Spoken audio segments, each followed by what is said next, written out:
नमस्कार। आज 19 जून 2025 है और हम भारत से जुड़ी कुछ अहम खबरों पर बात करेंगे। हमारे पास कुछ हालिया रिपोर्ट्स हैं और हमारी कोशिश रहेगी कि इनकी जो मुख्य बातें हैं वो आपके सामने रखें। तो चलिए सीधे इन खबरों में उतरते हैं और देखते हैं कि आज क्या खास है। पहली खबर अमेज़न से जुड़ी है। अमेज़न भारत में अपने ऑपरेशंस बढ़ाने के लिए करीब $20 बिलियन का निवेश कर रहा है। ये लगभग $233 मिलियन हुए। हाँ, और ये उनके पहले के $26 बिलियन वाले वादे का ही हिस्सा है ना? बिल्कुल। इसका मकसद है डिलीवरी सुरक्षा बेहतर करना, उनके जो फुलफिलमेंट सेंटर्स हैं उन्हें अपग्रेड करना और टेक्नोलॉजी में सुधार लाना। इसमें दिलचस्प बात यह है, मतलब ये निवेश दिखाता है कि अमेज़न भारत के ई-कॉमर्स मार्केट को लेकर कितना सीरियस है, और जाहिर है इससे कंपटीशन तो बढ़ेगा ही। देखना होगा कि लॉजिस्टिक्स और टेक्नोलॉजी में इससे क्या कॉन्क्रीट बदलाव आते हैं। हाँ, कंपटीशन तो है ही। अच्छा, अगली खबर थोड़ी चिंताजनक है।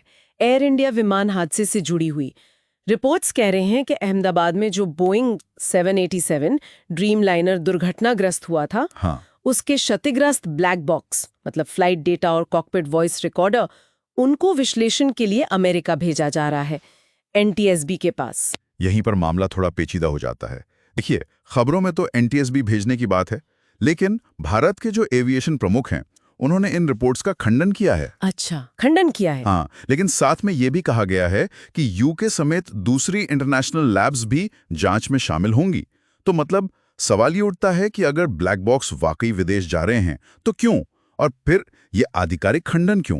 ये पूरी स्थिति जांच की पारदर्शिता पर सवाल तो उठाती है। ये अस्पष्टता वाकई अजीब है, खासकर इतने गंभीर मामले में। खैर, चलिए अब अर्थव्यवस्था की तरफ देखते हैं।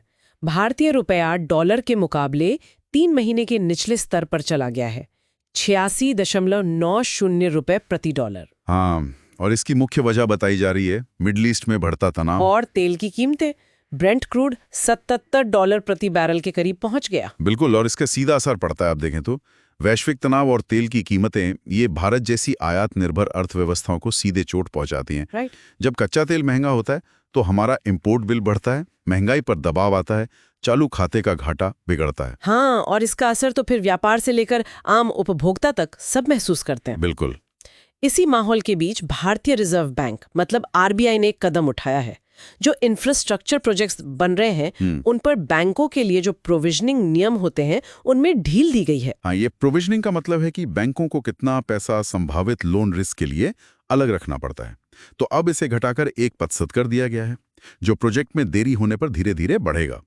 कमर्शियल रियल एस्टेट के लिए ये नॉर्म 1.25% है। तो इसका मकसद क्या है? क्या इससे इंफ्रा को बूस्ट मिलेगा? देखिए, मकसद तो यही लगता है कि तनाव को मैनेज किया जाए और सेक्टर को थोड़ी राहत दी जाए। इन नियमों को आसान करने से शायद इंफ्रास्ट्रक्चर सेक्टर को लोन मिलना थोड़ा आसान हो जाए। लेकिन हाँ, ये भी देखना होगा कि इससे बैंकों के रिस्क मैनेजमेंट पर क्या असर पड़ता है। कहीं ऐसा ना हो कि बाद में NPA बढ़े। तो एक संतुलन साधना होगा। सही कहा, ये एक बैलेंसिंग एक्ट है। अच्छा, अब अंत में मौसम की बात। मानसून ने मध्य प्रदेश में एंट्री ले ली है। हाँ, और खबर है कि 54 जिलों में भारी बारिश हुई है और अगले 96 घंटों के लिए येलो अलर्ट भी जारी किया गया है। दिल्ली का भी हाल कुछ ऐसा ही है। जून के औसत से 18% ज्यादा बारिश हो चुकी है वहाँ। और वहाँ भी 22 जून तक येलो अलर्ट है। मुंबई में भी भारी बारिश के लिए येलो अलर्ट जारी है। देखिए, मॉनसून सिर्फ मौसम की खबर नहीं होती भारत में। ये हमारी अर्थव्यवस्था के लिए, कृषि के लिए, यहाँ तक कि शहरों में रोजमर्रा की जिंदगी के लिए बहुत अहम है।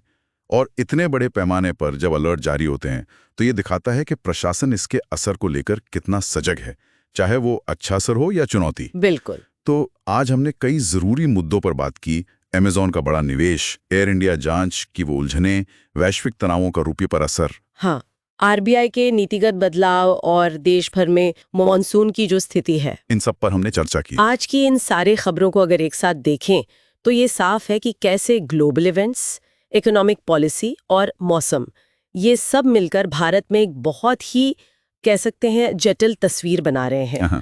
अब आगे देखने वाली बात यही होगी कि ये अलग अलग फैक्टर्स आने वाले हफ्तों में एक दूसरे को कैसे प्रभावित करते हैं। बिल्कुल।